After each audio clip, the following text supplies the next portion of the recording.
Hello, you're tuning into Uni Tunes, a show where we seek to showcase the soundscapes of Australian music. I'm Fynn, and today I'm honoured to be talking to hugely successful singer-songwriter and recording artist Keenan Te from Melbourne. How are you doing? Good. Thank you so much for having me. It's so good to speak to you. Yeah, it's an absolute pleasure. So before we get right into it, I want to acknowledge and pay our respect to the traditional custodians of the lands I'm on, the Gadigal people of the Eora Nation. So we start all of our Uni Tunes episodes with some rapid fire questions. So let's just get right into it. So how long have you been making music for? Oh, I've been making music professionally for the last 2 years. I started writing songs probably at the age, I think I wrote my first song at the age of like 9. And then I probably started getting really into writing at around the age of like 15 or 16. Right. Who is your biggest inspiration right now? Ooh. I answer the same question with the same answer. I think my biggest inspiration, and he's been my biggest inspiration since I was like 3 years old, would have to be Sebastian. I think that really cool to see another Asian Australian kind of dominate the Australian music industry. And I actually got to work with him last year, which was super cool. And he's just like the nicest guy ever. So I would definitely say that, yeah, he's definitely an inspiration. Wow, that's incredible. Yeah. I mean, you can't not love Guy Sebastian. He's an absolute Australian icon. Yes. Okay.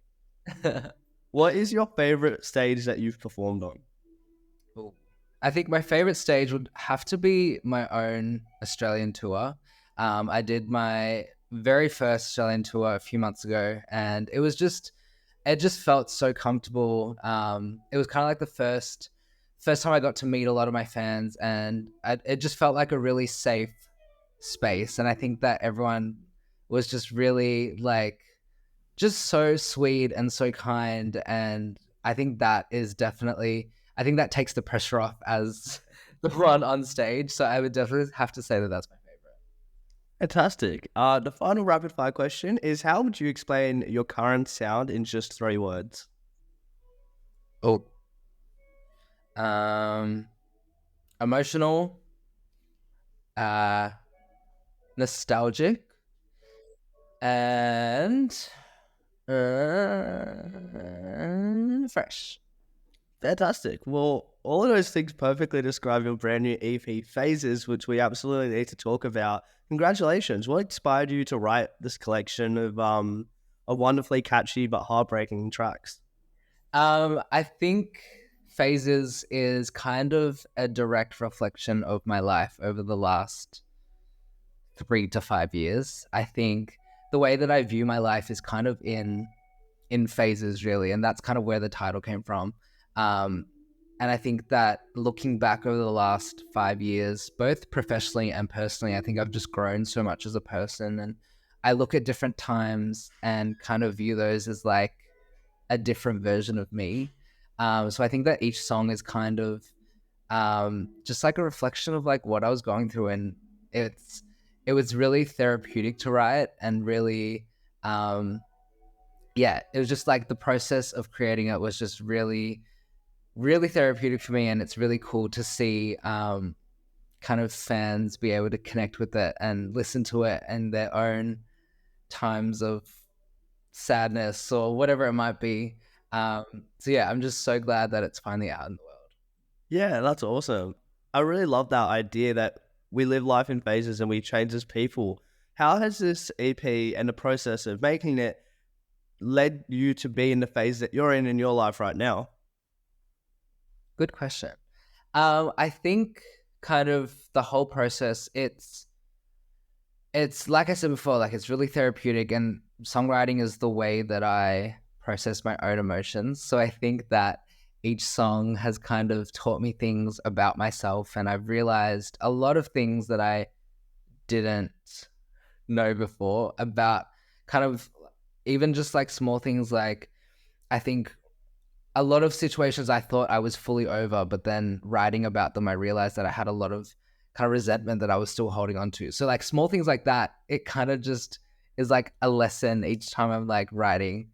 But even kind of in terms of my career, I think that I'm at a point where I am just so lucky to have so many people that resonate with my music. And I think that each song has been a different opportunity for people to kind of connect with my music and for me to also share my story with my fans as well. So I think that the whole EP is just, it's just, yeah, definitely brought me to where I am today, both in my mindset and my feelings, but also kind of with my fans as well. Yeah, that's I always get a bit of envy when I was talking about how songwriting helps them process their emotions. It's like I need an outlet like that. All right, It's never too late to learn how to songwrite. this is true. This is true. So Unlearn You is a really powerful opening track, and it sets the tone right for this really cinematic EP. So, what's the process like of curating the sonic arrangement to reflect the grandeur of your own emotions? I think each song process is different. With Unlearn You, we actually, fun fact about that song, we wrote, recorded, and produced the song in about 3 hours, which is extremely quick. Wow. Because, yeah, usually like some songs take weeks to get produced and, multiple sessions for us to like finish the writing. But there was just something in the air that day and we did it really, really quickly. And I think I don't know. I was just like super inspired that day, but I also was really lucky to work with Robbie Dessa, who was an amazing producer. And I think that after talking about what we kind of wanted to write about and what I was going through at the time, he just knew, like he knew exactly what sounds and what instruments would kind of relay that sentiment into the song. So for Unlearn You, it was a really quick process. I literally like jumped on a flight right after the session and it was just like such a speedy process. But then there's other songs, like my song With Me, for example. I wrote that over a year ago and it stayed as kind of just a piano ballad for about a year and a half. And then after a year and a half, we're brainstorming and figured out what kind of sound. So I think, yeah, each process is different, but it's all super fun for sure. Yeah. Wow. So it's really interesting to hear how much it's all changed. And I suppose that you've been releasing and recording songs for the last few years, but this is the first time you've released a collection, an EP. So did that look any different at all with your creative process, considering it as a whole? Yeah, definitely. I think obviously when you're releasing singles, you're only kind of focusing on the one song and that's about it. But when you have a full body of work, the whole process is you're kind of viewing the EP as kind of like a journey. And we kind of came up with kind of like a storyline of what I wanted to portray through the EP as a whole. So if you actually listen to the EP in order, it takes you on a kind of journey of someone that's been hurt in the past but is learning how to love again. And then by the end of the EP, they're at a point where they've met someone new and they're really just fallen head over heels. And I think that was, a direct reflection of my life in the last 3 years. But yeah, it's definitely different when you have more than one song. I think you can tell so much more of a story, and that's super fun. So yeah, it's cool. I've always wanted to release an EP, so I'm glad that I finally I absolutely, when I was listening to it, got the sense of that arc and that story that I got personally lost in, to be honest. And my favorite track on the album is that one you were just talking about, As Long As You Love Me. It's such a just fun, like, extra song. So yeah, you've got these first songs, they're a bit melancholy, but then you hit this final point, it's just cathartic. So I'm assuming this change in tempo is representative of the phases that not just you've experienced, but that define life. Yeah, definitely. I think it's really cool that music can be used as a way to kind of represent how you're feeling. I think, when you're in your lower times, you just want to put on a song that'll kind of help you cry. And when you're in your happy times, you just want to like run around and scream it to the world. So it's definitely cool to use music as a way to kind of express how you're feeling. This album's been pretty well received, and that's not the only indicator of your success. You're officially the 10th most streamed Australian artist in the world this year. That's incredible. Congratulations. Thank you so much. Thank you. It's absolutely amazing. How did it feel receiving that ginormous news?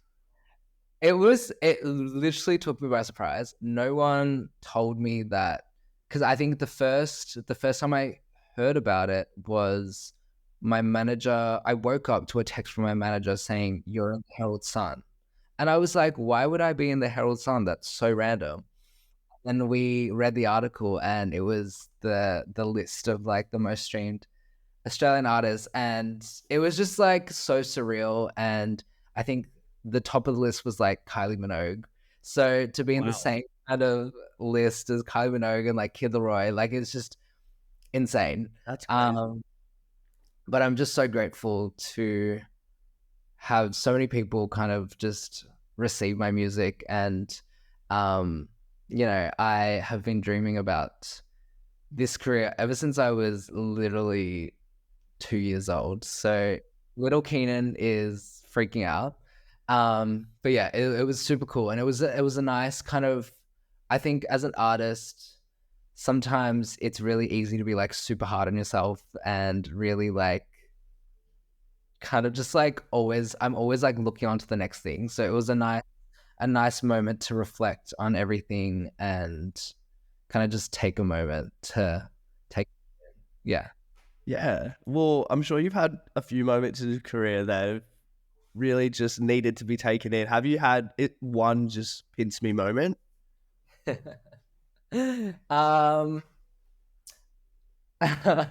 I think when I wrote with Guy Sebastian, that was probably like Let's talk about that. Well, it was a very full circle moment for me. I think, you know, I've looked up to him. I've just been like such a fan of his music for so long. So to be able to work with him and for him to also just be like the nicest person ever was just like a really cool moment for me. But yeah, I would say that's probably like one of my favorite moments. But then also just stuff like that Herald Sun article, and also just seeing my music kind of be used by so many people on social media is just so surreal. Like this entire career, it has been so surreal for me, and it doesn't feel real. But yeah, a lot of cool moments for sure. It all couldn't have happened to a more deserving person, because not only is your music incredible, but you know, you've got the great attitude to match. So how did that Guy Sebastian song come about? So he followed me on Instagram like 3 years ago, and then we ended up having a mutual friend, so who's also a songwriter. So we were all in Sydney at the same time, and it just kind of happened, and it was really cool. And I'm really excited just about that whole thing. So yeah. Yeah, that's awesome. Is it out yet? Is there It's not out. Okay. So people will have to stay tuned. All right. Well, I won't push for further details. No spoilers. We'll see that when it comes out. So a lot of the artists we interview on our show are underground artists aiming to break out the scene. What would be your number one piece of advice for those musicians?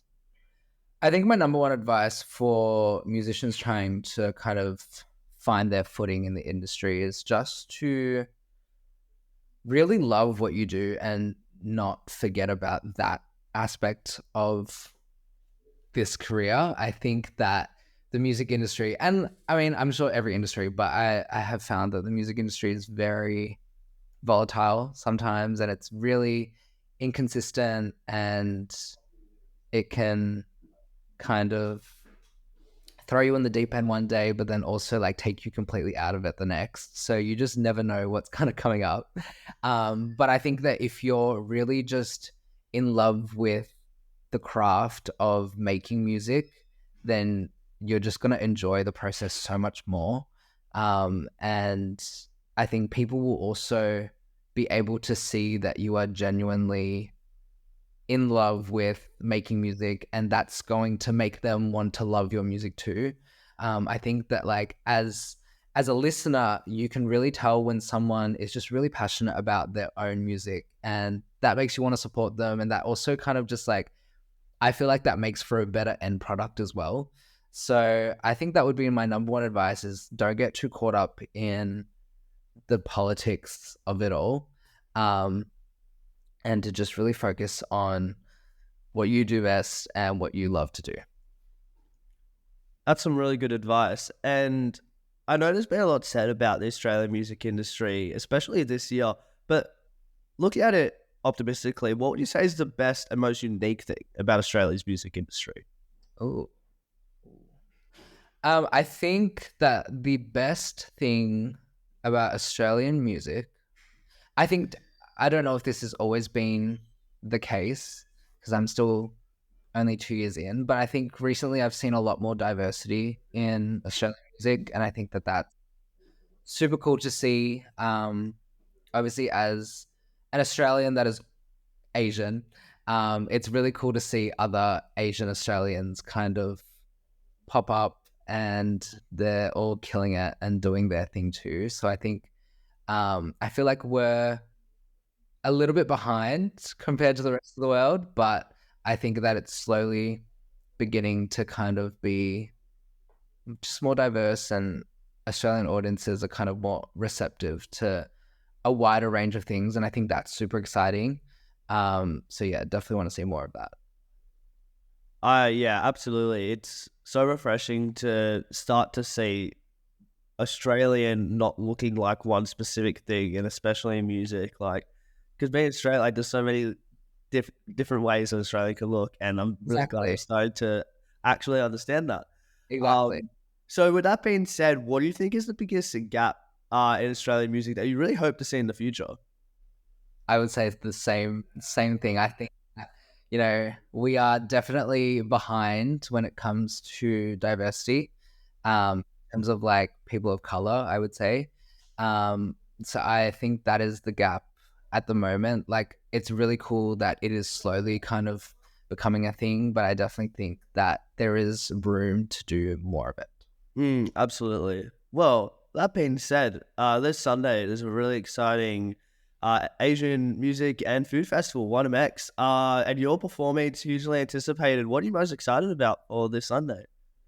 I think the thing that I'm most excited about is just to see all the other acts that are playing. I am just really excited to just see other people's performances, and it's super cool that we're all some type of Asian, which is really cool.